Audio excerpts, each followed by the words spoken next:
Okay, today I'm going to install 4 10-inch wheel from Freight Harbor on my Predator 3500 inverter. Let's see what is needed. You'll need 4 of those 10-inch inflated tires from Freight Harbor. They run around $3.99. You'll need 4 bolt 5/8 by 4 inch. You'll need 4 rod connectors 1/2 inch. You'll need 8 5/8 washer, 4 5/8 nuts self-locking. Then you also need a 5/16 rod connector, 1 5/16 by 3.5 inch or longer bolt, and 1 5/16 nut. I installed also 2 set screw 632, and you'll need some cotter pin to lock these in place. The goal of this mod is to install these wheels on the Predator, and you can revert them back to the original wheels without any modification permanently done on the Predator. You also need a welder or a friend with a welder. 3164 drill bit. I don't remember the other size of the drill bit for the cotter pins. Just check a drill bit that fit the hole on the Predator shaft here.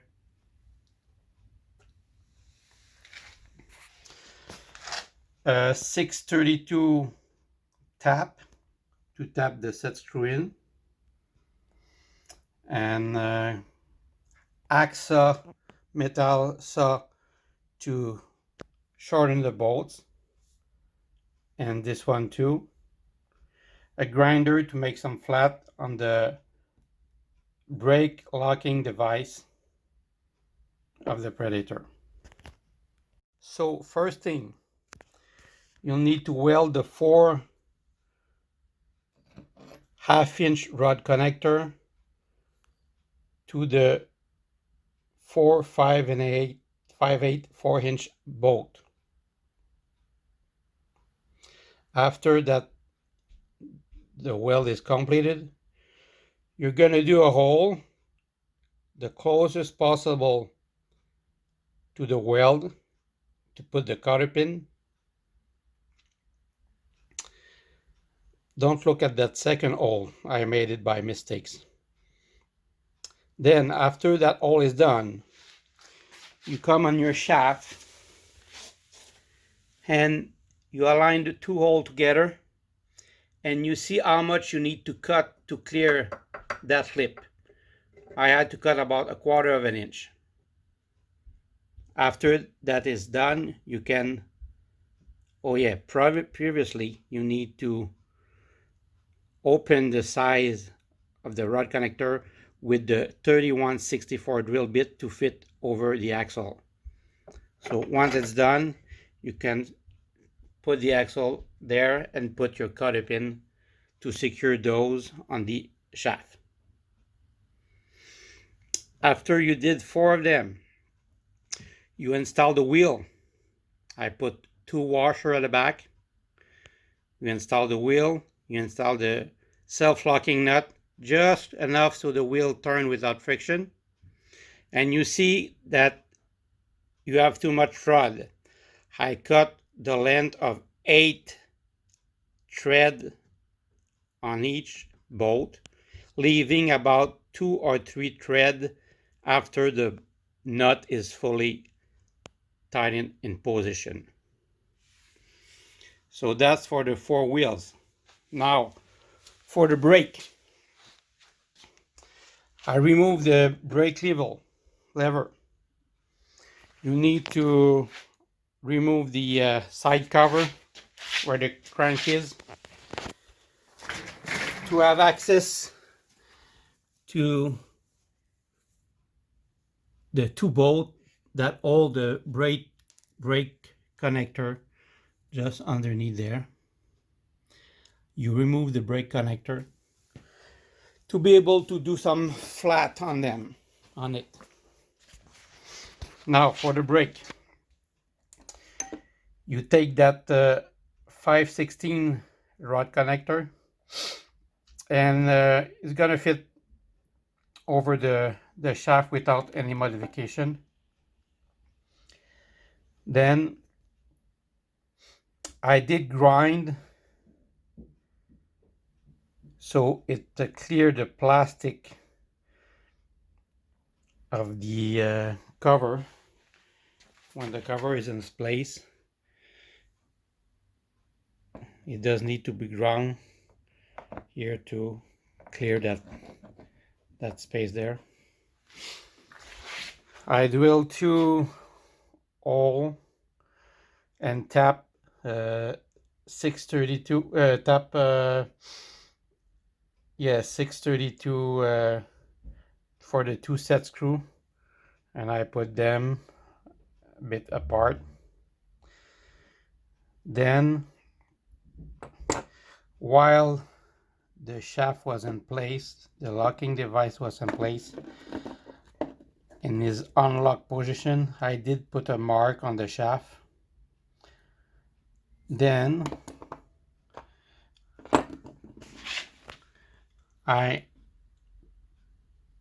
align the rod connector with the mark just to see where I need to do those 2 flats.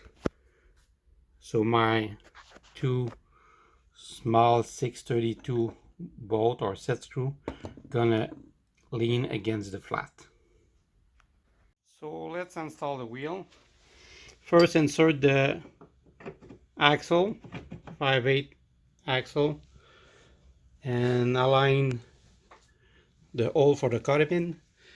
I did use a nail instead of the cotter pin. I found the nail stronger than the cotter pin. I'm gonna be bending it afterward. Then install the wheel with the shaft, long shaft inside, and the bolts and the nut side of the bolts. Then you need to put 2 washers to clear the non-threaded part of the 4-inch bolt. Install the self-locking nut, and I'm going to tie it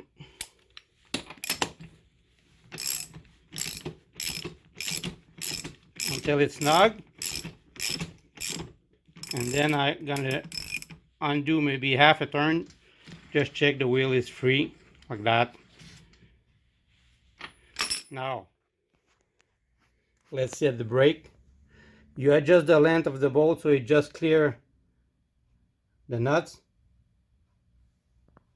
and when you apply the brake, it's going to be just in between two nuts and blocking the wheel. It's not as effective as the original one, like I said, but good enough for me. So here is the finished product. 4 nice wheels, high ground clearance. Another advantage is when you do your oil change, you have on the other side, you have much more clearance to put a pan underneath, and it's rolling great.